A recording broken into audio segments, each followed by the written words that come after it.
Iowa is home to about 1,200 veterans from the greatest generation. They served during World War II, but the stories of these men and women are fading over time.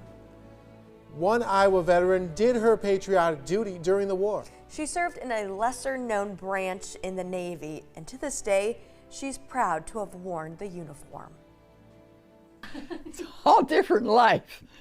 Carrie Eloise Hoyla, Ellie to her friends, has worn many different hats over the years, from wife and mom to great-great-great-grandmother. How old do you think people think you are? I don't know. They always say, oh, you don't look it, you don't look it. I'm going to say, well, yeah, I don't look it, but sometimes I really feel it. At 101, that's to be expected. One of her shining achievements dates back a lifetime ago. Oh, here I am somewhere. When Ellie joined the Navy Waves. All in the navy blue. I didn't sign. My mother was the one. I worked at the ordnance plant. That was the Army. I mean, the bullets and stuff after graduation.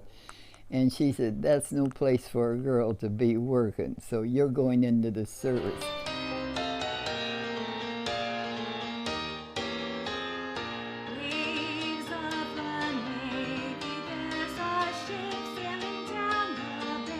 Waves, or women accepted for volunteer emergency service.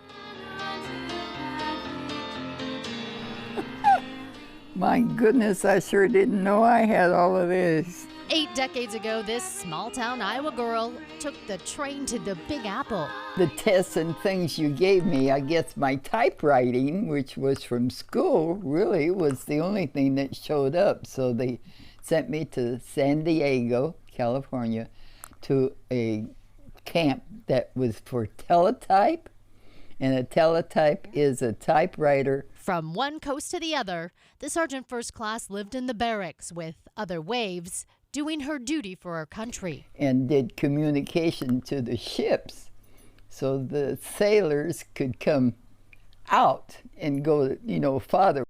So that was my life. I can't believe all these pictures. 1941. Ellie's trip down memory lane serves as a page out of the history books. Women entered naval air stations, and they taught gunnery, and they ran simulators, and they taught ship and airplane identification. They learned the skills of metal fabrication. They could repair aircraft. So almost any job that a man could do, women stepped up and did during the war as well.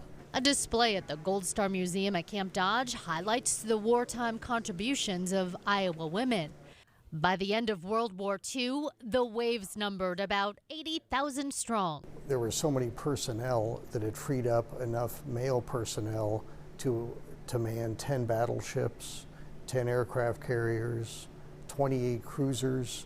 Almost an entire task force was made available by the contribution of women serving on stateside roles and freeing up men to serve at sea. That service, only temporary, but a job well done nonetheless.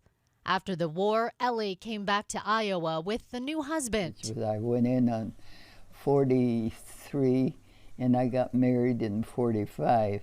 And 2 military decorations, the American Campaign Medal and the World War II Victory Medal. Does that seem like forever ago? Yeah. It's a story that unfortunately over time may have been forgotten. And I have never regretted. Living a full life with few regrets. Oh, here I am. Outliving, well, just about everyone. I can't remember anybody 100 years old. You. Me.